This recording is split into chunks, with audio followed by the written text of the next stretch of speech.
What you're watching is a recreation of a mishap involving a forklift and a pedestrian. From this viewpoint, there doesn't seem to be a logical reason why this mishap occurred. The pedestrian is walking along a marked walkway in plain view. The forklift isn't carrying a load that would obscure the driver's view. However, when the camera is set up to catch the driver's view of the same scene, all that shows up is an empty walkway, until it's too late. There are two important points to be made from this incident. One, a pedestrian can't assume the forklift driver sees him or her, and second, they can't assume a forklift is just like any other vehicle. These points are important to make because of the very large number of mishaps that occur. Tens of thousands of pedestrian injuries are caused by forklifts every year in the United States. Measured against that, there have been no reports of injuries to forklifts from running into pedestrians. To help understand why all these injuries happen, we should go back and look at the assumptions. People tend to assume that forklifts are just like other vehicles, including the one they drove to work that morning, except maybe a bit more nimble since they zip back and forth. And that implies that they aren't especially heavy. It also assumes that they steer and move like automobiles and can stop as quickly. People also assume that, like the other vehicles they're familiar with, forklift drivers can see just about everything around them.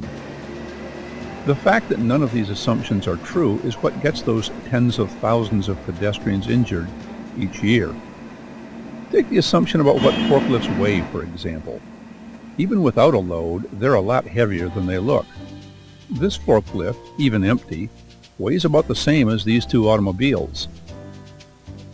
To allow a forklift to carry a heavy load up front, each one has a heavy counterweight in back. On this model, the counterweight alone weighs close to the same as a small pickup truck.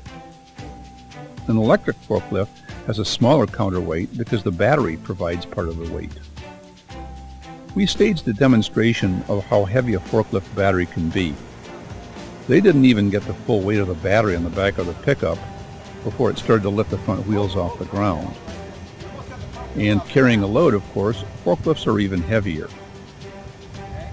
This concentrated weight translates into much more severe injuries to pedestrians, much more than people would predict would happen if they hadn't seen the actual results.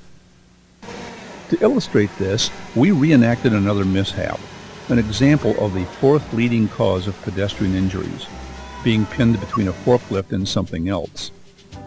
The driver checked to the right, then backed out. The pedestrian was just coming out from between other forklifts. If this were to happen with a passenger car, it would be a very nasty injury. But to visualize the kind of injury from a forklift counterweight, we replaced Debbie with a turkey drumstick, and she wasn't insulted.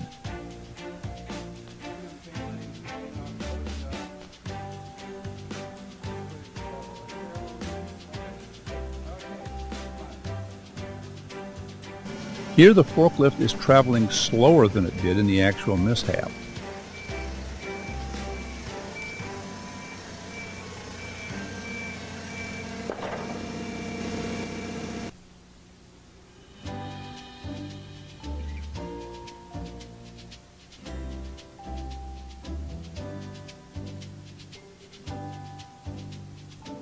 That's simply too much damage to ever heal. That's why so many pedestrians struck by forklifts have to have limbs amputated.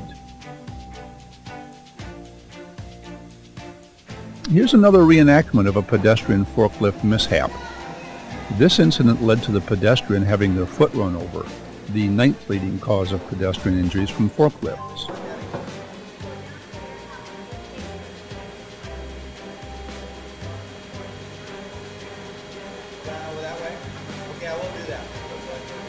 This time, we replaced Debbie with a red trash can before the forklift started up again.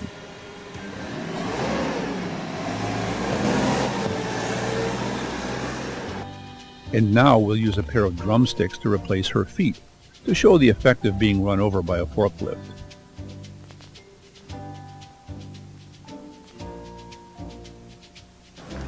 Again, if we judge by what would happen if this injury came from a heavy vehicle, we'd predict a nasty injury, some surgery, some weeks in a cast. But the same mishap involving a forklift?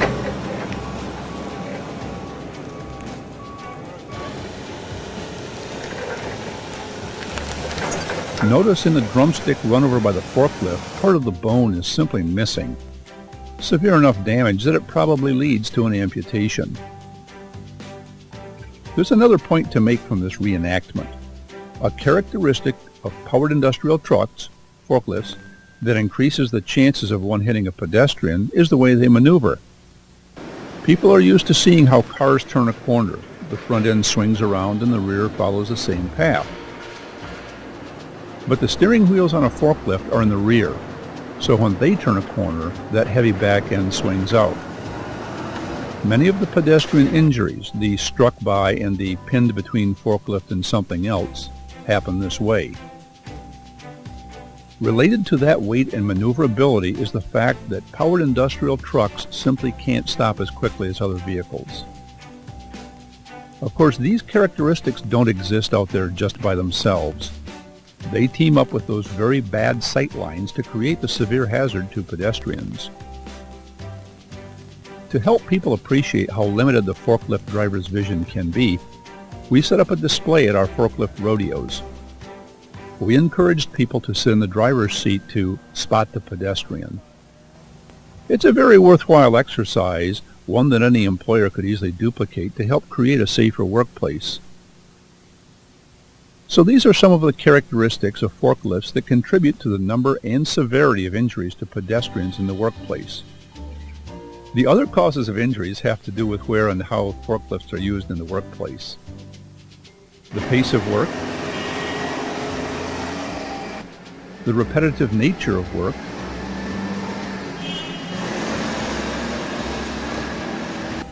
and unlike other vehicles, they share the workplace with pedestrians, and that leads to complacency and familiarity. And again, pedestrians don't understand how limited the sight lines are from a forklift. Pedestrians struck by powered industrial trucks are the most common causes of injuries. However, there are two other causes that bear mentioning here. Powered industrial trucks striking an object which then strikes a pedestrian.